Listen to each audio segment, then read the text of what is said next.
पिछली दफा मेरी गलती की वजह से वो गुंडा मुझे अदालत में शिकस्त दे गया था। इस बार वो गलती मैं दोहराना नहीं चाहती। कैसी गलती? अदालत में मुकदमा जीतने के लिए इन लोगों के पास 3 तरीके हैं। रिश्वत से जज, वकील और गवाहों को खरीद लेना, गवाहों को गायब कर देना और गवाहों को उड़ा डालना। इस दफा माजिद खान को इन तीनों तरीकों में से किसी एक पर भी अमल करने का मौका नहीं दिया जाएगा। तुम्हारे इस केस के अलावा तुम भी मेरी जिम्मेदारी हो और आज से तुम मेरी हिफाजत में रहोगी और ये राज किसी तीसरे आदमी को पता नहीं लगना चाहिए। देखती हूँ अब उस गुंडे की ताकत कैसे कानून से लड़ती है। बेटे को फांसी और बाप को दिल का दर्द न दिलवा तो मेरा नाम भारती सहगल है। हाँ बोलो, बोल तो सही, बोल पापा, बोला पापा, ताता। पापा कब बोलेगी ये पापा? जब इसके पापा सीधे रास्ते पर चलना शुरू कर देंगे तब। Bloody hell. अरे मेरे खिलाफ तुम्हारी शिकायतों का भंडार कभी खत्म भी होगा या नहीं? होगा। कब? जब हमारी बेटी नेहा अपने पापा को उनकी गलतियों का एहसास दिलाएगी और बिछड़े हुए मल्होत्रा परिवार को फिर से एक कर देगी। मिसेस बरखा मल्होत्रा, एक बात आप याद रखिए, अब मल्होत्रा परिवार इतना ही है, नरेश, बरखा और नेहा, दैट्स ऑल। वक्त कभी कभी चेतावनी दिए बगैर ही करवट ले लेता है नरेश। जो कल था वो आज है और जो आज है वो कल में बदल जाएगा। यही कुदरत का उसूल है नरेश, जिसे तुम्हारी चालाकी भी धोखा नहीं दे सकती।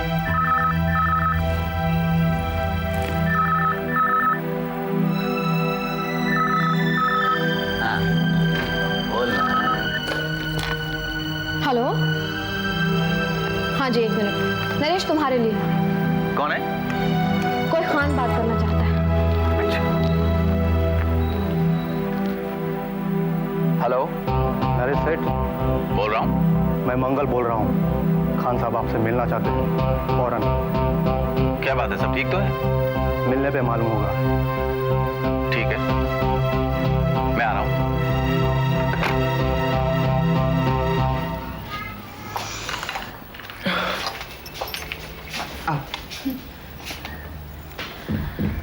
मैं तुम्हें यहाँ तुम्हारी और तुम्हारे मुकदमे की हिफाजत के लिए लाई हूँ। तुम अंदर वाले कमरे में रहोगी और जब भी कोई मुझसे मिलना आएगा तो तुम बिल्कुल सामने नहीं आओगी, समझ गई? जी। ख्याल रहे कि जब मैं घर पर नहीं हूँ तो कोई घर पर नहीं है, तुम यहाँ हो ही नहीं, इसलिए गलती से भी दरवाज़ा नहीं खोलना, फ़ोन भी नहीं उठाना। ये भी समझ गई? ये भी समझ गई। तुम्हें सेफली अदालत तक ले जाना और लाना मेरी जिम्मेदारी है। धर्म भैया के हत्यारे को फांसी लगे, इसीलिए आप जो कहेंगी मैं करूंगी। नरेश सेठ, हमने जब तुम्हारा काम किया था तो दाम नहीं लिए थे, याद है ना? हाँ खान भाई, अच्छी तरह याद है। आज वो दाम हमें चाहिए। मिल जाएंगे? रुपए की शक्ल में नहीं, काम की सूरत में। मंजूर है, फरमाइए, क्या कर सकता हूं मैं आपके लिए? भारती सहगल को हमारे रास्ते से हटा दो। भारती सहगल? हाँ नरेश सेठ, हमारा बेटा लियाकत बहुत नालायक है, पर क्या करे, है तो हमारा बेटा ही ना। आप अच्छी तरह जानते हैं कि वो आज कानून के पंजे में फंस गया है। जब हमने तुम्हें तुम्हारे मुकदमे में बचाया था तो भारती सहगल हमारी दुश्मन बन गई थी और वो हमसे बदला लेना चाहती है। धर्म चोपड़ा की तरफ से मुकदमा लड़के वो हमारे बेटे लियाकत को फांसी पे चढ़ाना चाहती है और वो उसे फांसी पर चढ़ाने में कामयाब हो जाएगी, इसी का हमें खौफ है। बस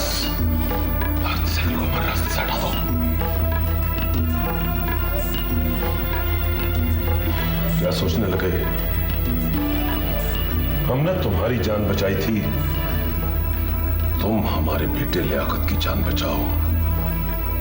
एहसान का बदला एहसान से चुकाओ नरेश सेठ। खान भाई, मैं एहसान फरामोश नहीं हूं। आपकी उस मेहरबानी के बदले में मैं अपनी जान तक खतरे में डाल सकता हूं। तो फिर सोच क्या रहे हो? सोच में ये रहा हूं कि भारती न सिर्फ आपकी, मेरी भी दुश्मन बन चुकी है। दौलत दुश्मन को दोस्त बना सकती है। अपनी जरूरत के मुताबिक काफी दौलत है उसके पास। दौलत कभी किसी के बस काफी नहीं होती। दौलत का भूखा हमेशा भूखा रहता है। नहीं खान भाई, भारती सहगल को ऐसी कोई भूख नहीं है। पिछली बार आजमाया तो था आपने। तो फिर उसे धमकी दो। वो भी आजमाई थी आपने। दबंग और निडर औरत है, धमकी का भी कोई असर नहीं हुआ था उस पर। तो जिस हुनर के तुम माहिर हो, उस हुनर का इस्तेमाल करो।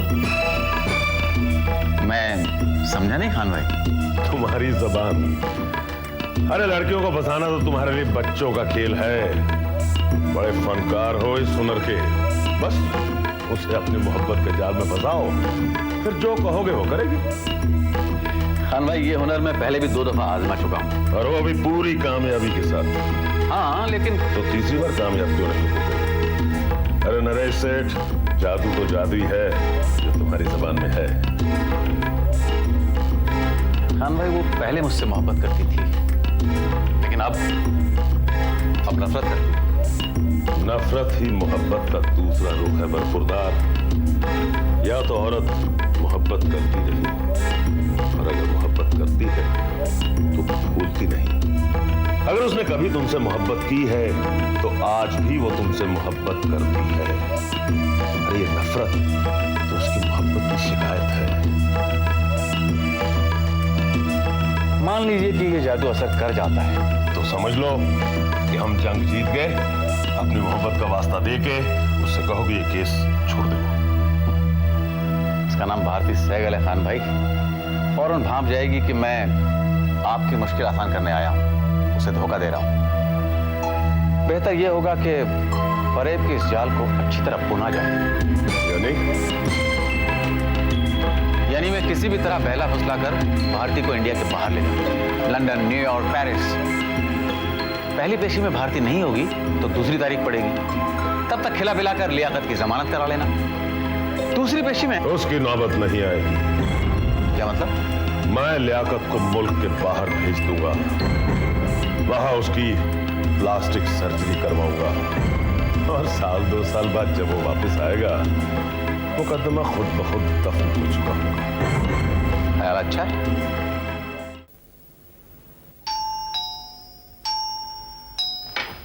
रूपा, तुम नहीं, अंदर जाओ।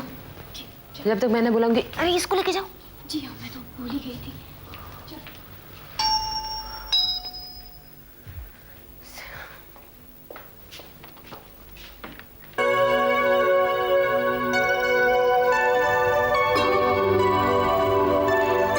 तुम फिर आ गए?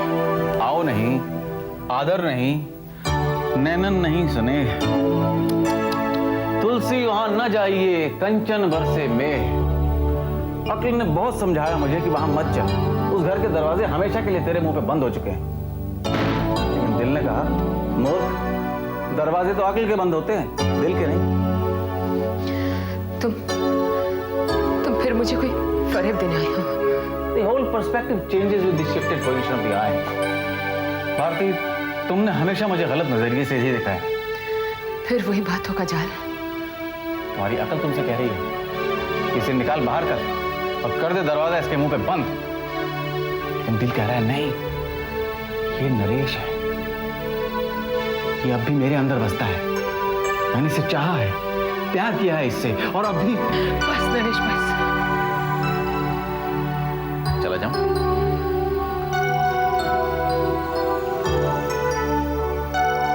अंदर आ जाओ। इस खामोशी का मतलब है बेखुदी बेसबब नहीं गालिब। कुछ तो है जिसकी पर्दादारी है। तुम यहाँ क्यों आए हो? परवाने से पूछती हो कि वो शमा के पास क्यों आया है। Bloody hell. अरे मजबूर है इसलिए आया है। शमा के पास आकर परवाना जल जाया करता है नरेश। इसीलिए तो आया हूँ भारती, जलना ही तो आया हूँ। लेकिन इसे जलना नहीं कहते, इसे कुर्बान होना कहते हैं, इश्क पर। तुम इश्क के काबिल नहीं हो। यही तो तुम्हारी सबसे बड़ी गलतफहमी है भारती। अरे नरेश के पास इश्क के अलावा और कुछ है ही नहीं। देखो, अक्ल से सोचोगी धोखा खाओगी, दिल से सोचोगी तो चिराग लेकर ढूंढने पर भी नरेश से ज्यादा अच्छा आशिक नहीं है। जरा ठंडे दिमाग से सोचो, क्या नहीं है मेरे पास, है क्या नहीं है? अगर मुझे अय्याशी ही करनी होती तो बहुत लड़कियां मिलती हैं मुझे, और उन्हें खरीदने के लिए दौलत भी बहुत है मेरे पास। लेकिन क्यों बार बार भिखारी की तरह तुम्हारे दरवाजे पे आता हूं? क्यों तुम्हें भुला नहीं पाता? क्यों मैं चैन से सो नहीं पाता? क्यों तुम मेरे सपनों में आती हो? क्यों तुमने मेरी जिंदगी को सन्नाटा बना के रख दिया है? क्यों भाती, क्यों?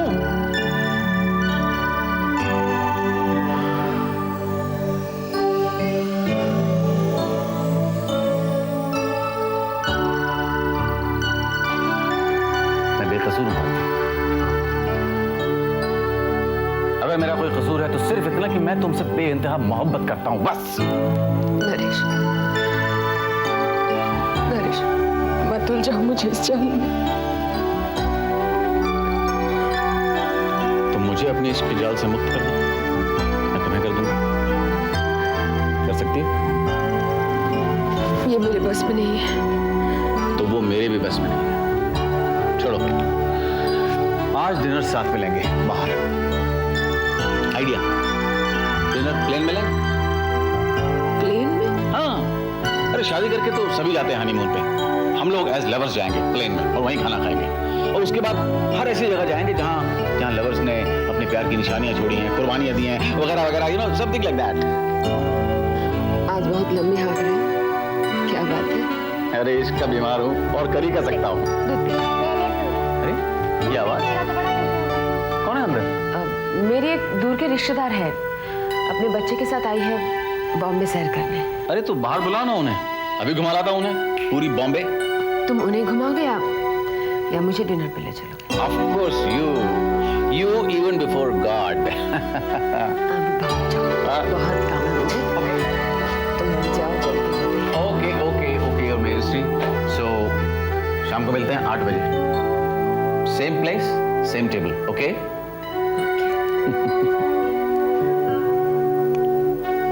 बाय।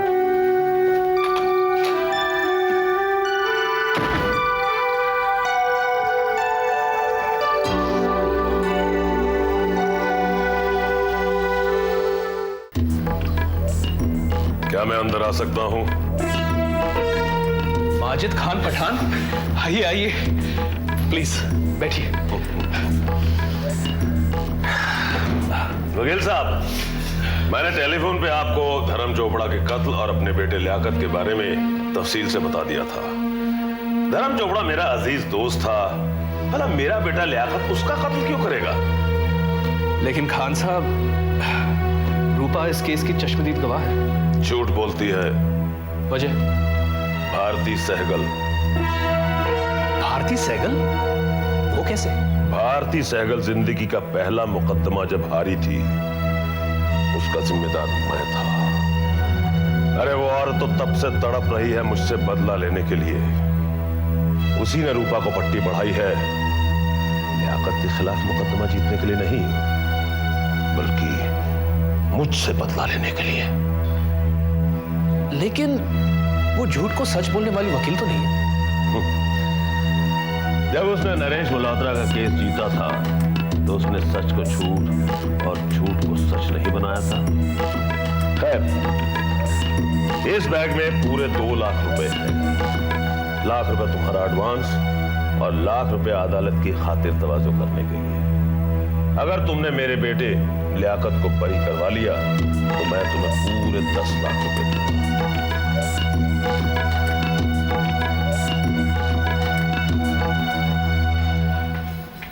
दीदी,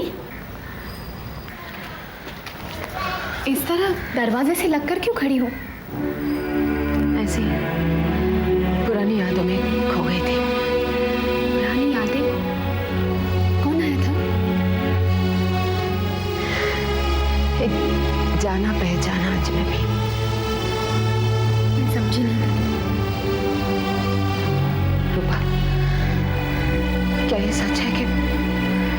औरत अपना प्यार भुला नहीं पाती। दबी हुई चिंगारी फिर से शोला बन सकती है। हाँ दीदी, औरत के लिए अपना प्यार भुलाना नामुमकिन है। ऐसा क्यों होता है? क्यों? ऐसा क्यों होता है ये तो मैं नहीं जानती, बस ऐसा है ये जानती हूँ। जख्म खाया है तुमने भी? गहरा, बहुत गहरा दीदी। और अगर वो जालिम आकर फिर तुमसे मोहब्बत जताए, तुम्हें यकीन दिलाए कि जो भी कुछ हुआ वो एक गलतफहमी थी, क्या तुम उस पर यकीन कर लोगे? मैं तो नहीं करूंगी दीदी, लेकिन क्या? दिल कर लेगा। तुम ठीक कहती हो, प्यार से मिला हुआ दर्द बहुत मीठा होता है। शायद इसीलिए बार बार धोखा खाकर भी धोखा खाने का दिल करता है। जानते समझते ये दर्द मोल लेना कैसी अजीब घड़ी थी। वो एक हवा के झोंके की तरह आया, नफरत को सुला गया और मोहब्बत को जगा गया। कौन था वो दीदी? कहा ना, एक जाना पहचाना अजनबी। क्या मैं अंदर आ सकता हूँ जी? Oh what a surprise! आज घर का रास्ता कैसे भूल गए? क्यों जी? हर रोज ऑफिस से सीधे घर ही तो आता हूँ। अब और अपनी तारीफ मत कीजिए। अच्छा, अब अपनी आंखें बंद कीजिए। क्यों? अरे बंद करो ना, हर वक्त कब क्यों कहाँ पूछती रहती हो, बंद करो। कर गुड। कुछ लाइट मेरे लिए। अच्छा, अब अपनी आंखें खोलो।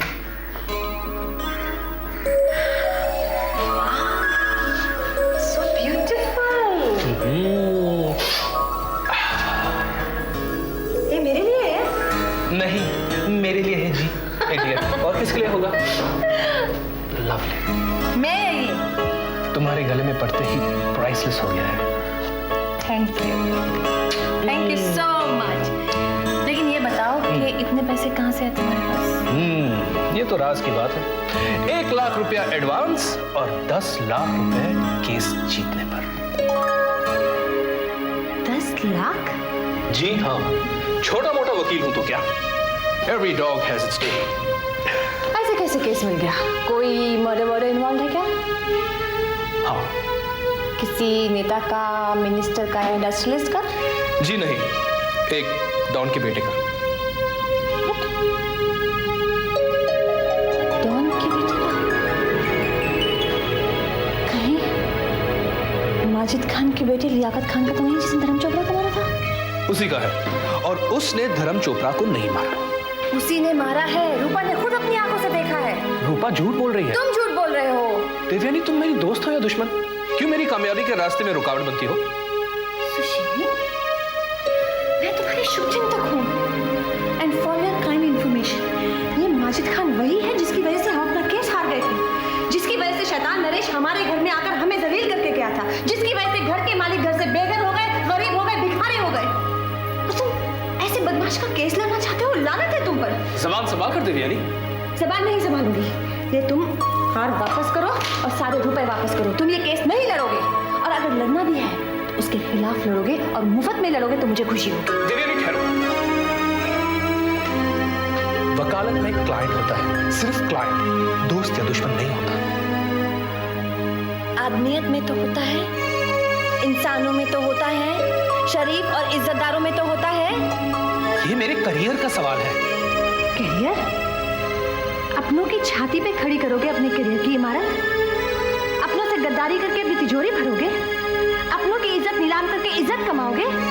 कौन हो तुम? सुशील या Naresh Malhotra? I strongly resent your attitude, Devyani. To hell with your resentment.